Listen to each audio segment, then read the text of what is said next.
சரி, என்னதான் சொல்ல வர? இப்போ 2 ட்ரையாங்கிள் இருக்கு. ஆமா. இந்த 2 ட்ரையாங்கிள் வச்சு நான் வந்து 6 ட்ரையாங்கிளா மாத்தணும் சொல்றேன். ஆமா.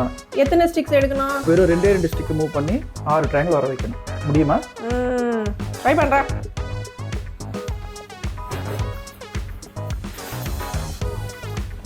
பாரு 1 2 3 வந்துச்சு.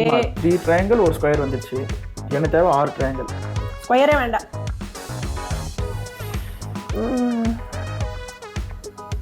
சரி,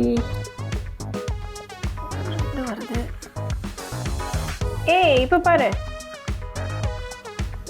வந்துச்சு. ஏய், பாத்தியா எப்படி கண்டுபிடிச்ச? இங்க பாரு 1 2 3 4 குட்டி ட்ரையாங்கிள்ஸ். இது வந்து டைமண்ட் ஷேப், அது கன்சிடர் பண்ண வேண்டாம். 5 கிரீன் கலர்ல 3 ஸ்டிக் இருக்கு, அது வந்து 6. சூப்பர், கண்டுபிடிச்சிட்டேன் நானு. Yes, very easy.